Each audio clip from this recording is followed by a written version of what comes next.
Assalamualaikum warahmatullahi wabarakatuh. Kembali berjumpa dengan saya Ade Hasan pada video pelajaran perbankan dasar untuk kelas 10 jurusan akuntansi dan lembaga keuangan. Para siswa sekalian, pada episode ke-1 dan ke-2 yang saya bahas adalah simpanan giro.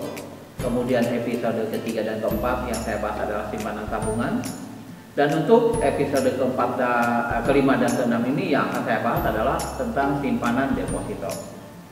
Untuk episode kelima ini yang akan saya bahas adalah bagaimana pengertian deposito sampai dengan perhitungan bunga daripada deposito. Untuk lebih jelasnya, kalian simak dan perhatikan secara seksama video pembelajaran berikut ini. Untuk selanjutnya, saya akan menjelaskan kembali tentang simpanan deposito. Nah, simpanan deposito ini merupakan subpokok bahasan ketiga dari bab 4 ini, di mana tadi kita sudah mengenal ada simpanan giro, dari mulai pengertian macam serta bagaimana penarikan dan perhitungan daripada bunganya.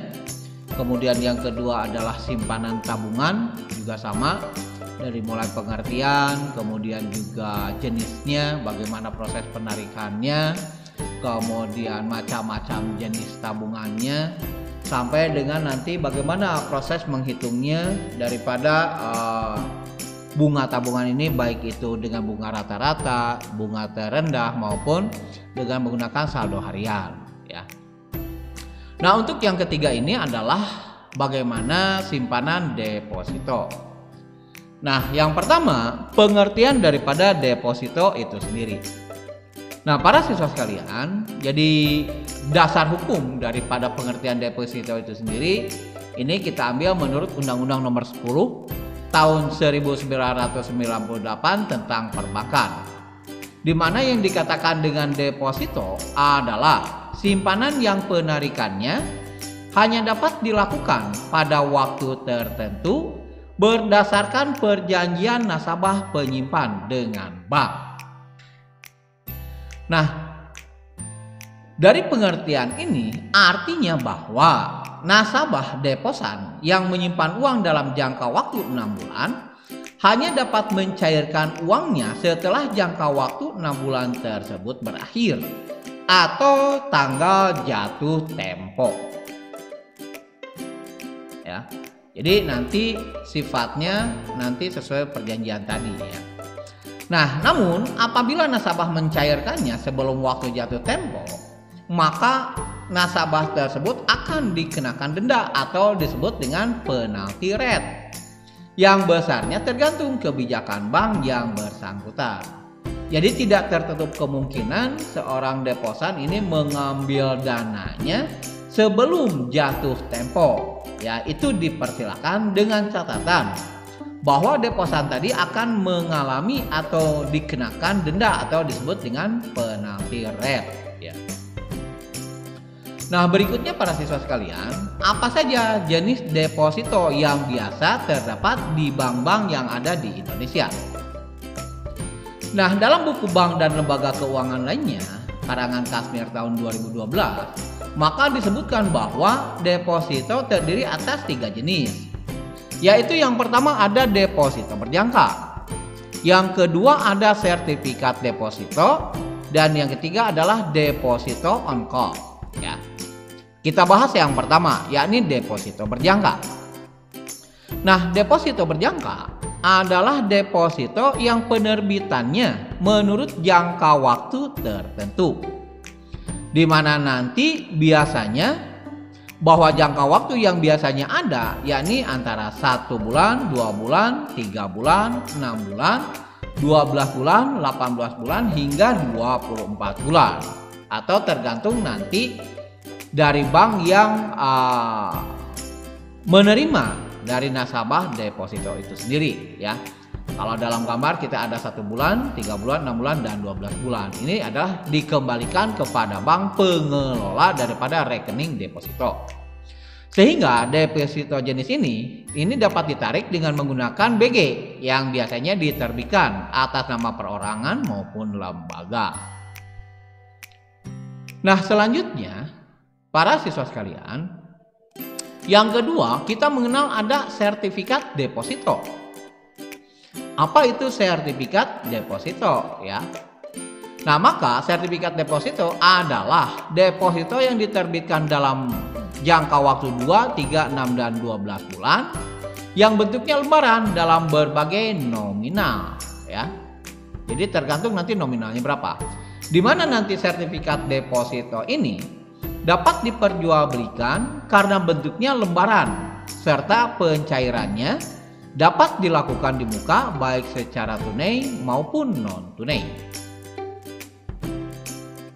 Yang ketiga, yang jenis deposito ini adalah deposito on call ya. Apa itu deposito on call? Yakni deposito yang pencairannya dapat dilakukan dengan memberikan pemberitahuan terlebih dahulu pada pihak bank, biasanya minimal 3 hari sebelum deposito dicairkan.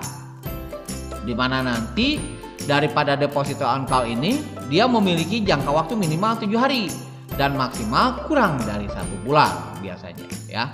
Di mana bunga deposito on call dihitung setiap bulan dan besarnya bunga dilakukan dengan negosiasi antara nasabah dengan bank yang bersangkutan atau yang mengeluarkan deposito on call itu sendiri. Sehingga untuk bahasan berikutnya adalah bagaimana perhitungan bunga deposito. Nah, perhitungan bunga deposito ini yang pertama, untuk menghitung bunga depositonya ini dapat dibedakan menjadi 3 metode ya. 1, perhitungan bunga deposito berjangka. Maka contoh perhitungannya ada soal di sini. Doni menerbitkan deposito berjangka di Bank Muara nilainya 55 juta rupiah untuk jangka waktu 6 bulan dengan bunga 16% flat dan pajak sebesar 20% ya. Perintahnya, hitunglah 1 besarnya bunga yang diterima jika bunga diambil tiap bulan ya, artinya pada jatuh tempo. Yang kedua, besarnya bunga yang diterima jika bunga diambil setelah jatuh tempo. Maka jawabannya, nah, bunga diambil setiap bulan ya. Jadi bunganya diambil setiap bulan. Di sini kita lihat. Maka tadi bunga sama dengan persentasenya ini, persentasenya 16%. Ya dilihat dari ini ya, bunganya 16%. Bunga diambil setiap bulan, maka bunga 16% dikali 55 juta dibagi 12. Ya, hasilnya dikali 1 ya karena tiap bulan. Hasilnya adalah 733.333,33 rupiah. Kemudian dikali pajak ya, kurangi pajak 20%, maka 733.333,33 rupiah ini dikali 20%, hasilnya 146.666,67 rupiah. Maka untuk bunga bersihnya yang diambil tiap setiap bulan ini adalah dikurang ya, bunga yang 733.333,33 rupiah dikurangi 146.666,67 rupiah. Hasilnya bunga bersih ini 586.666,67 rupiah yang diambil setiap bulan ya. Itu jawabannya untuk yang pertama. Sedangkan untuk yang kedua, nah maka bunga diambil setiap jatuh tempo ya. Maka jatuh temponya kan ini 6 hari ya. Ya, jangka waktunya ya 6 bulan, maka 6 bulan. Nah, jangka waktunya 16% bunganya dikali 55 juta dibagi 12 bulan dikali 6 ya. Berarti ini disekaligus,kan, bukan diambil tiap bulan tetapi sekaligus nanti pengambilannya setelah masa waktu berlaku deposito berjangka tadi yakni 6 bulan. Maka hasilnya adalah 4.400.000 rupiah dikurangi pajak 20% yakni 880.000 rupiah. Maka bunga bersih setelah jatuh tempo yakni adalah 3.520.000 rupiah. Itu perhitungan dengan bunga deposito berjangka. Demikian para siswa sekalian untuk episode kelima tentang pengertian deposito dan bagaimana menghitung perhitungan bunga deposito ini. Kalian tunggu episode terakhir dari bab keempat tentang simpanan giro, tabungan, dan deposito ini. pada episode ke-6 yang nanti akan saya sampaikan tentang perhitungan denda daripada deposito. Mudah-mudahan ini bermanfaat untuk kita semuanya, supaya kalian tidak tertinggal dengan video-video pembelajaran berikutnya. Kalian like, comment, share, and jangan lupa subscribe supaya ada pemberitahuan ketika ada video pembelajaran yang baru. Billahi taufiq wal hidayah. Wassalamualaikum warahmatullahi wabarakatuh.